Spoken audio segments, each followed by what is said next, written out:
Good morning. Thanks for coming in to see us here at the agency, Joe.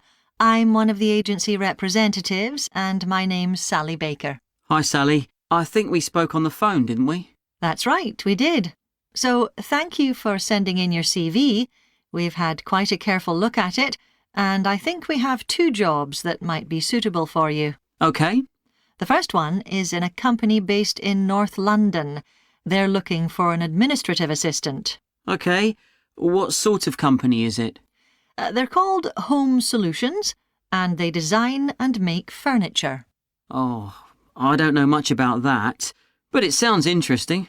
Yes, well, as I said, they want someone in their office, and looking at your past experience, it does look as if you fit quite a few of the requirements. So on your CV it appears you've done some data entry? Yes. So that's one skill they want. Then they expect the person they appoint to attend meetings and take notes there. OK. I've done that before, yes. And you need to be able to cope with general admin. Filing and keeping records and so on. That should be OK. And in my last job, I also had to manage the diary. Excellent. That's something they want here too. I'd suggest you add it to your CV. I don't think you mentioned that, did you? No.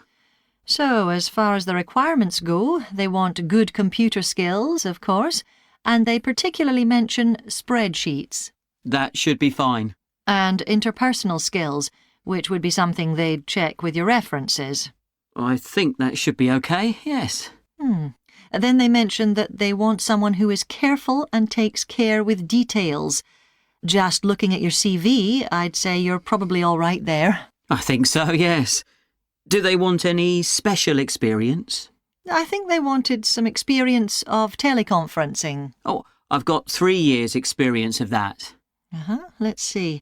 Yes, good. In fact, they're only asking for at least 1 year, so that's great. So is that something that might interest you? It is, yes. The only thing is, you said they were in North London, so it would be quite a long commute for me. OK. So the second position might suit you better as far as the location goes. That's for a warehouse assistant, and that's in South London. Yes, that would be a lot closer. And you've worked in a warehouse before, haven't you? Yes. So as far as the responsibilities for this position go, they want someone who could manage the stock, obviously, and also deliveries. That should be OK.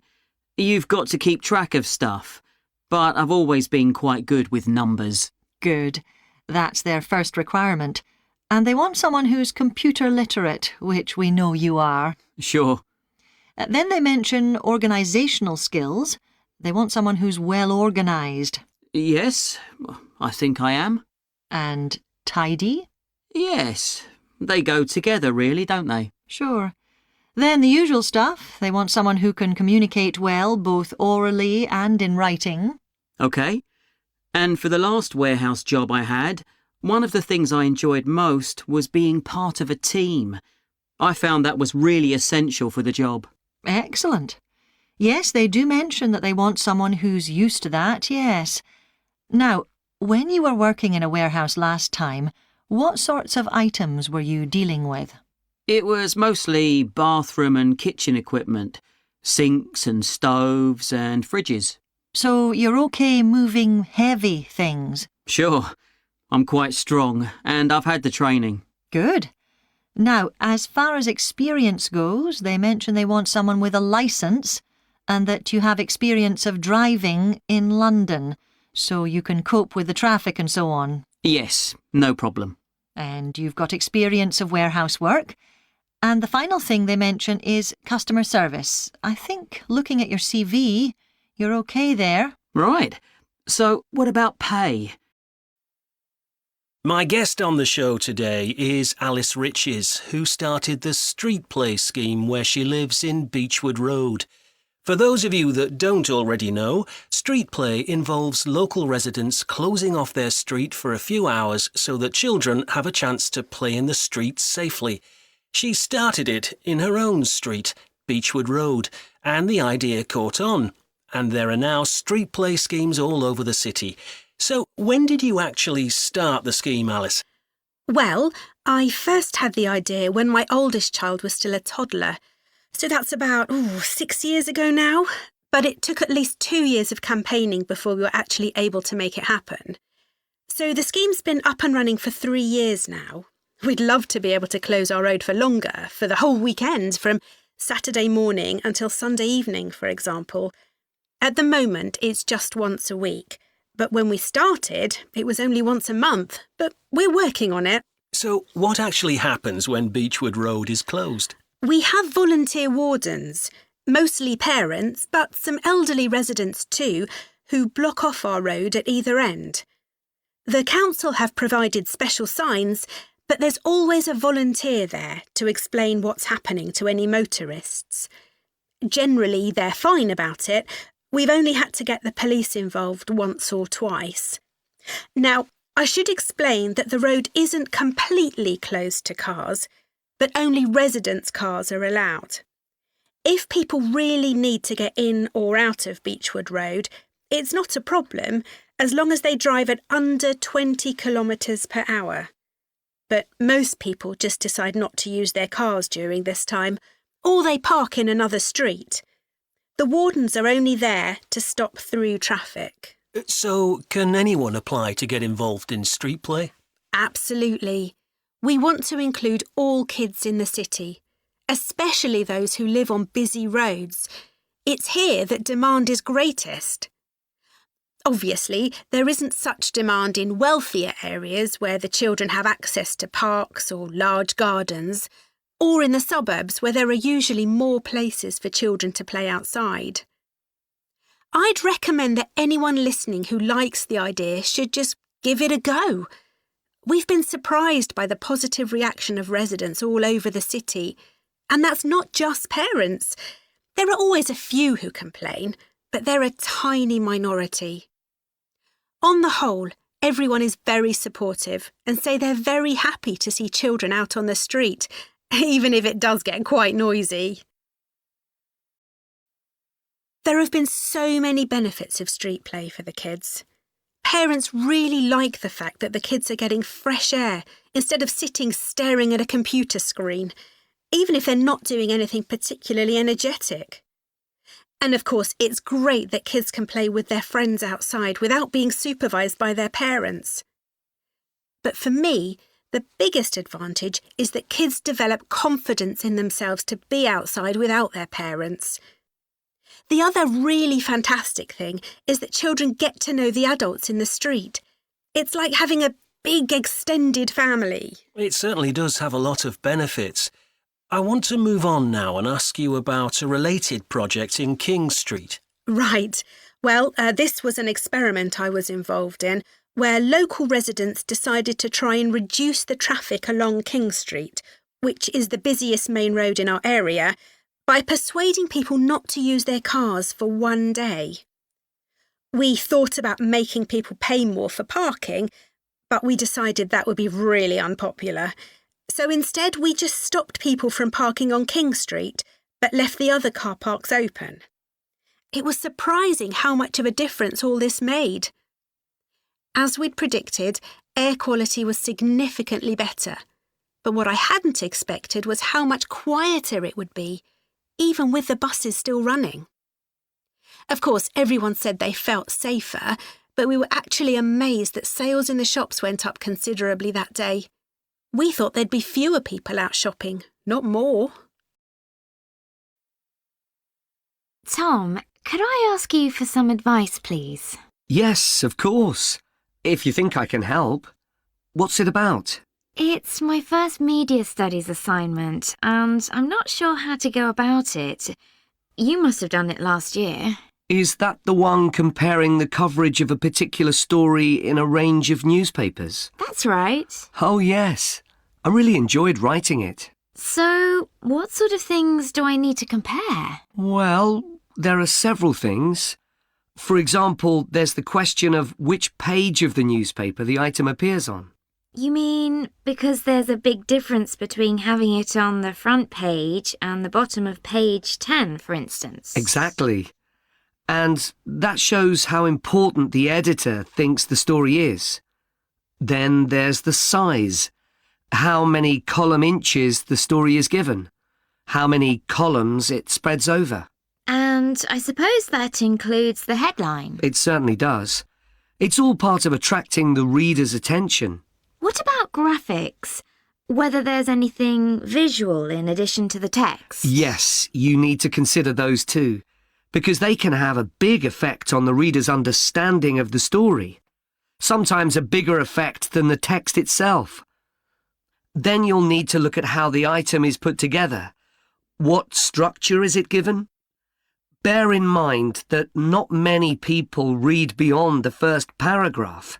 So what has the journalist put at the beginning? And if, say, there are conflicting opinions about something, does one appear near the end where people probably won't read it? And newspapers sometimes give wrong or misleading information, don't they? Either deliberately or by accident. Should I be looking at that too? Yes, if you can. Compare what's in different versions, and as far as possible, try and work out what's true and what isn't. And that relates to a very important point. What's the writer's purpose?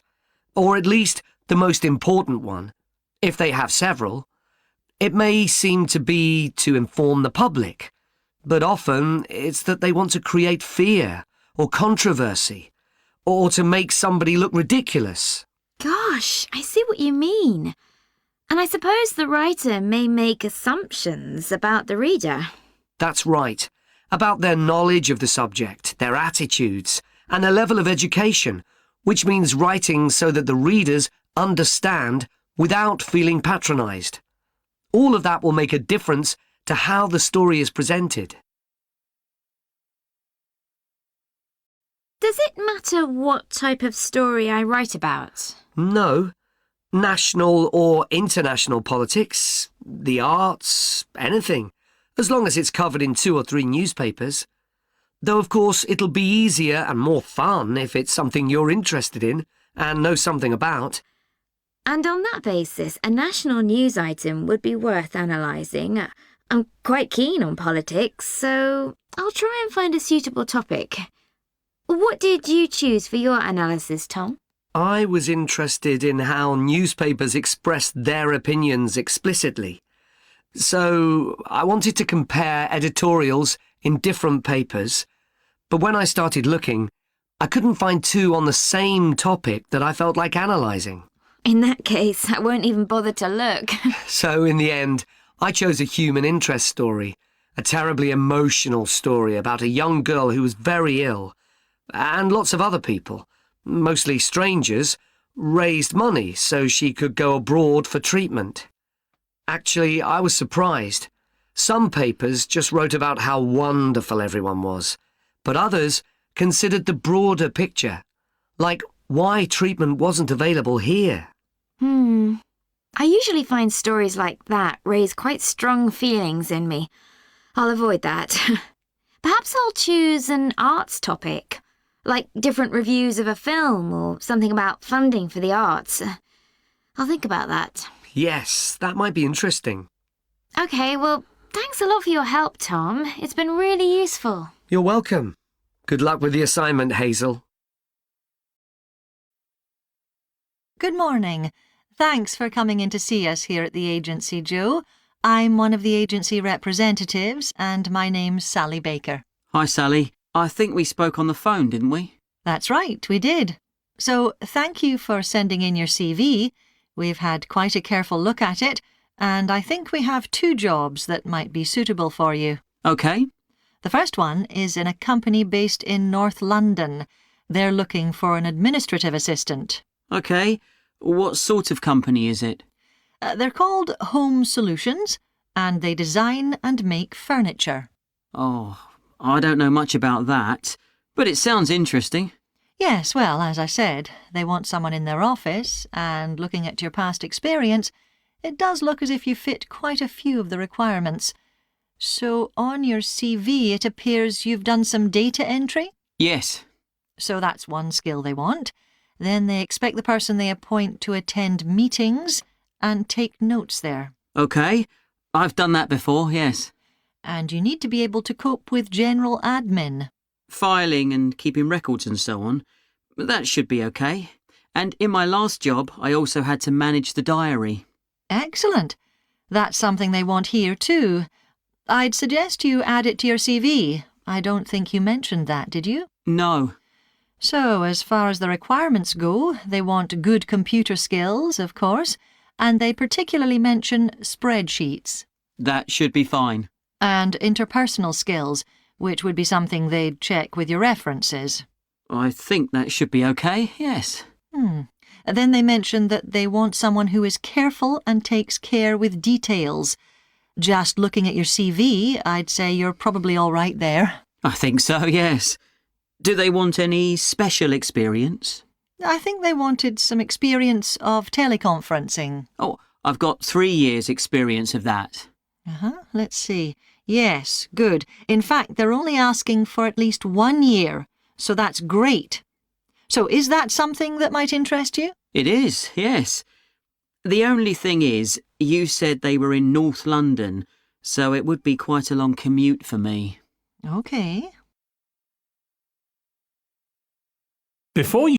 So the second position might suit you better as far as the location goes. That's for a warehouse assistant, and that's in South London. Yes, that would be a lot closer. And you've worked in a warehouse before, haven't you? Yes. So, as far as the responsibilities for this position go, they want someone who could manage the stock, obviously, and also deliveries. That should be okay. You've got to keep track of stuff, but I've always been quite good with numbers. Good.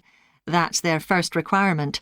And they want someone who's computer literate, which we know you are. Sure. Then they mention organisational skills. They want someone who's well organised. Yes, I think I am. And tidy?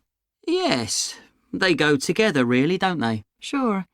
Then the usual stuff. They want someone who can communicate well, both orally and in writing. OK. And for the last warehouse job I had, one of the things I enjoyed most was being part of a team. I found that was really essential for the job. Excellent. Yes, they do mention that they want someone who's used to that, yes. Now, when you were working in a warehouse last time, what sorts of items were you dealing with? It was mostly bathroom and kitchen equipment, sinks and stoves and fridges. So you're OK moving heavy things? Sure. I'm quite strong and I've had the training. Good. Now, as far as experience goes, they mention they want someone with a licence and that you have experience of driving in London, so you can cope with the traffic and so on. Yes, no problem. And you've got experience of warehouse work. And the final thing they mention is customer service. I think, looking at your CV, you're OK there. Right. So, what about pay? Can you tell me a bit more about that, please? Hi everyone. In this session, I'll be presenting my research about the social history of Britain during the Industrial Revolution. I particularly looked at how ordinary lives were affected by changes that happened at that time. This was a time that saw the beginning of a new phenomenon, consumerism, where buying and selling goods became a major part of ordinary people's lives. In fact, it was in the 19th century that the quantity and quality of people's possessions was used as an indication of the wealth of the country. Before this, the vast majority of people had very few possessions, but all that was changed by the Industrial Revolution. This was the era from the mid-18th to the late 19th century, when improvements in how goods were made, as well as in technology, triggered massive social changes that transformed life for just about everybody in several key areas. First, let's look at manufacturing. When it comes to manufacturing, we tend to think of the Industrial Revolution in images of steam engines and coal. And it's true that the Industrial Revolution couldn't have taken place at all if it weren't for these new sources of power. They marked an important shift away from the traditional watermills and windmills that had dominated before this. The most advanced industry for much of the 19th century was textiles. This meant that fashionable fabrics and lace and ribbons were made available to everyone. Before the Industrial Revolution, most people made goods to sell in small workshops, often in their own homes. But enormous new machines were now being created that could produce the goods faster and on a larger scale, and these required a lot more space. So large factories were built, replacing the workshops and forcing workers to travel to work. In fact, large numbers of people migrated from villages into towns as a result.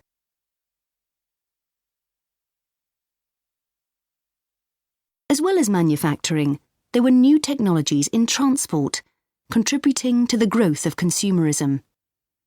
The horse-drawn stagecoaches and carts of the 18th century, which carried very few people and goods and travelled slowly along poorly surfaced roads, were gradually replaced by the numerous canals that were constructed.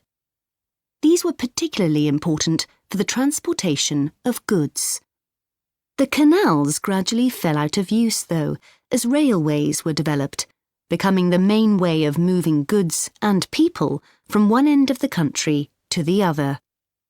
And the goods they moved weren't just coal, iron, clothes, and so on. Significantly, they included newspapers, which meant that thousands of people were not only more knowledgeable about what was going on in the country, but could also read about what was available in the shops. And that encouraged them to buy more. So faster forms of transport resulted in distribution becoming far more efficient. Goods could now be sold all over the country instead of just in the local market. The third main area that saw changes that contributed to consumerism was retailing. The number and quality of shops grew rapidly, and in particular, small shops suffered as customers flocked to the growing number of department stores, a form of retailing that was new in the 19th century. The entrepreneurs who opened these found new ways to stock them with goods and to attract customers. For instance, improved lighting inside greatly increased the visibility of the goods for sale. Another development that made goods more visible from outside resulted from the use of plate glass, which made it possible for windows to be much larger than previously.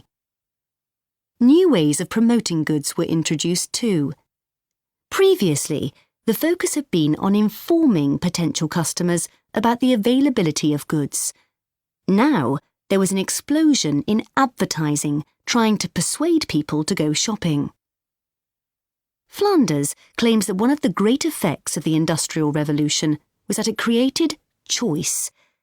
All sorts of things that had previously been luxuries, from sugar to cutlery, became conveniences, and before long they turned into necessities. Life without sugar or cutlery was unimaginable, rather like mobile phones these days. OK, Jack, before we plan our presentation about refrigeration, let's discuss what we've discovered so far. Fine, Annie, though I have to admit I haven't done much research yet. Nor me, but I found an interesting article about ice houses. I'd seen some 18th and 19th century ones here in the UK, so I knew they were often built in a shady area or underground, close to lakes that might freeze in the winter. Then blocks of ice could be cut and stored in the icehouse. But I didn't realise that insulating the blocks with straw or sawdust meant they didn't melt for months. The ancient Romans had refrigeration too. I didn't know that. Yes. Pits were dug in the ground and snow was imported from the mountains, even though they were at quite a distance. The snow was stored in the pits. Ice formed at the bottom of it. Both the ice and the snow were then sold. The ice cost more than the snow, and my guess is that only the wealthy members of society could afford it. I wouldn't be surprised. I also came across an article about modern domestic fridges. Several different technologies are used, but they were too complex for me to understand. You have to wonder what happens when people get rid of old ones. You mean because the gases in them are harmful for the environment? Exactly. At least there are now plenty of organisations that will recycle most of the components safely. But of course, some people just dump old fridges in the countryside. It's hard to see how they can be stopped, unfortunately. In the UK, we get rid of 3 million a year altogether. That sounds a lot, especially because fridges hardly ever break down. That's right. In this country, we keep domestic fridges for 11 years on average, and a lot lasts for 20 or more. So if you divide the cost by the number of years you can use a fridge, they're not expensive, compared with some household appliances. True. I suppose manufacturers encourage people to spend more by making them different colours and designs. I'm sure when my parents bought their first fridge, they had hardly any choice. Yes, there's been quite a change.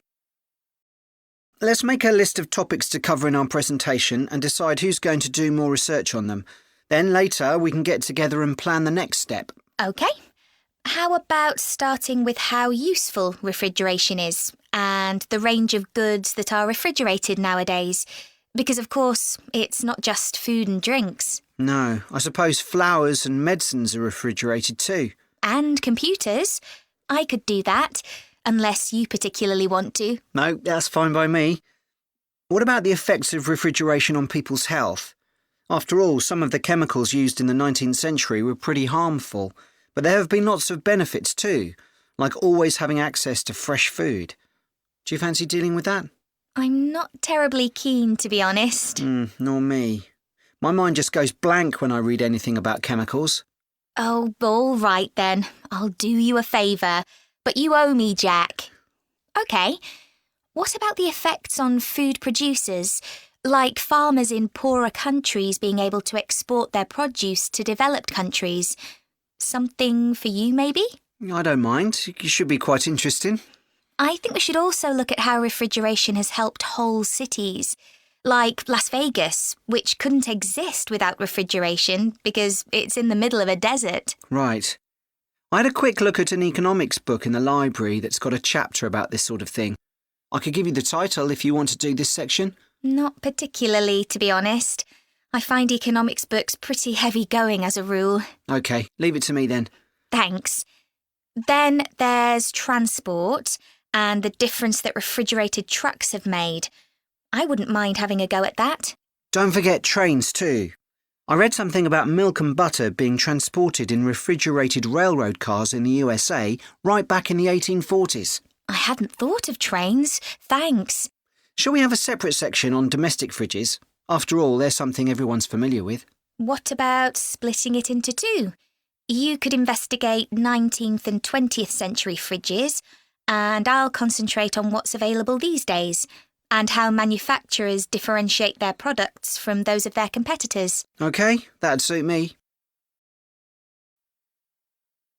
As chair of the Town Council Subcommittee on Park Facilities, I'd like to bring you up to date on some of the changes that have been made recently to the Croft Valley Park.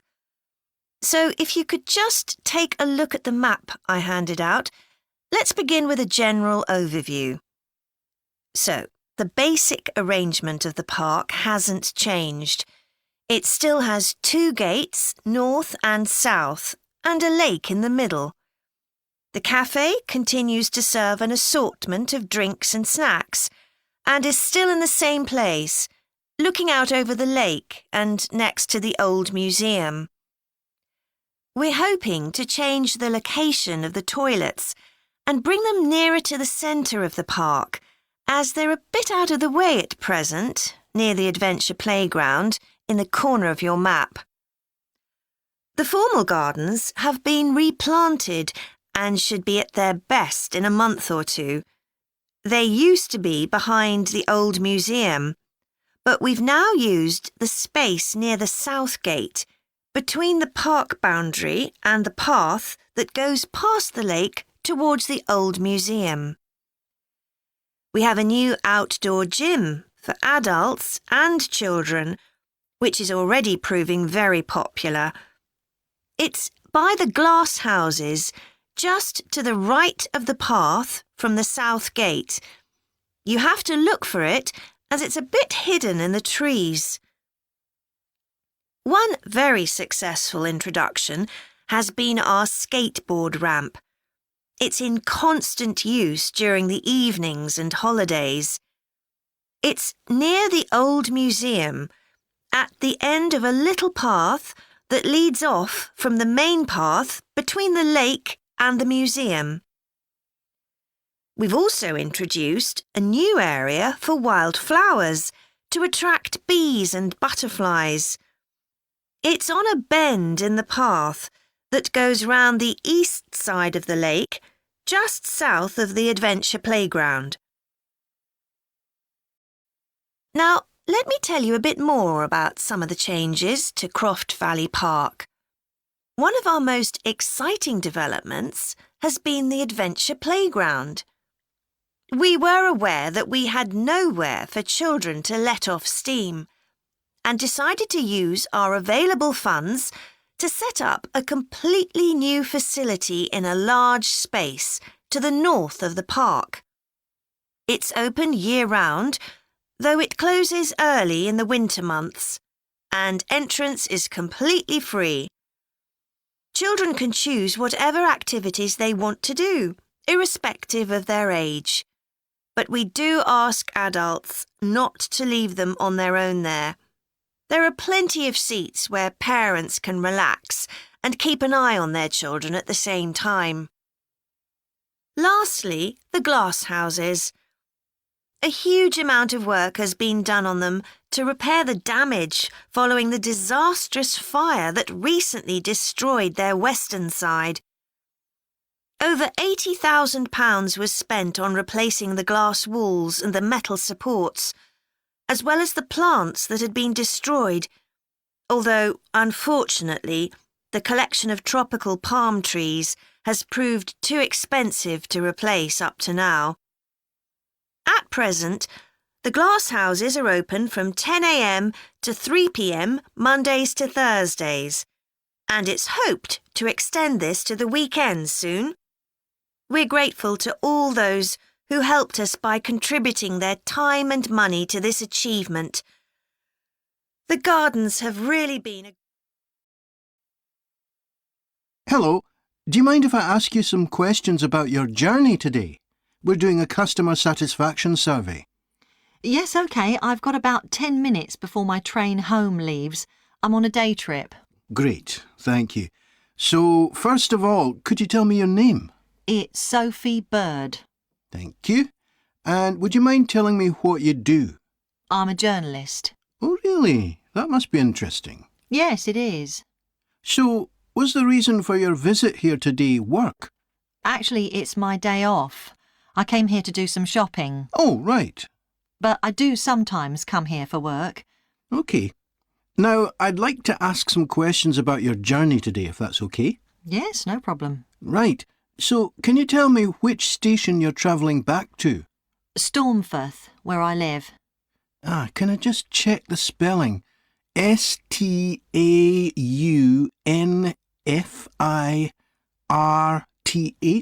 That's right. Mm-hmm. And you travelled from there this morning? Yes. OK, good. Next, can I ask what kind of ticket you bought? I assume it wasn't a season ticket as you don't travel every day. That's right. No, I just got a normal return ticket. I don't have a rail card, so I didn't get any discount. I keep meaning to get one because it's a lot cheaper. Yes, you'd have saved 20% on your ticket today. So you paid the full price for your ticket? I paid £23.70. OK. Do you think that's good value for money? Not really. I think it's too much for a journey that only takes 45 minutes. Yes, that's one of the main complaints we get. So you didn't buy your ticket in advance? No. I know it's cheaper if you buy a week in advance, but I didn't know I was coming then. I know. You can't always plan ahead. So, did you buy it this morning? No, it was yesterday. Right. And do you usually buy your tickets at the station? Well, I do usually, but the ticket office closes early and I hate using ticket machines. I think ticket offices should be open for longer hours. There's always a queue for the machines and they're often out of order. A lot of customers are saying the same thing. So, to answer your question, I got an e-ticket online. OK, thank you. Now, I'd like to ask you about your satisfaction with your journey. So what would you say you were most satisfied with today? Well, I like the Wi-Fi on the train. It's improved a lot. It makes it easier for me to work if I want to. That's the first time today anyone's mentioned that. Oh. It's good to get some positive feedback on that. Mm. And is there anything you weren't satisfied with? Well, normally the trains run on time and are pretty reliable, but today there was a delay. The train was about 15 minutes behind schedule. OK, I'll put that down. Now, I'd also like to ask about the facilities at the station. You've probably noticed that the whole station's been upgraded. What are you most satisfied with? I think the best thing is that they've improved the amount of information about train times, etc. that's given to passengers. It's much clearer. Before, there was only one board and I couldn't always see it properly, which was frustrating. That's good. And is there anything you're not satisfied with? Let's see. I think things have generally improved a lot. The trains are much more modern and I like the new cafe. But one thing is that there aren't enough places to sit down, especially on the platforms. OK. So I'll put seating down, shall I, as the thing you're least satisfied with? Yes, OK. Can I ask your opinion about some of the other facilities? We'd like feedback on whether people are satisfied, dissatisfied, or neither satisfied nor dissatisfied. OK. What about the parking at the station? Well, to be honest, I don't really have an opinion, as I never use it. So neither satisfied nor dissatisfied for that, then? Yes, I suppose so. OK, and what about...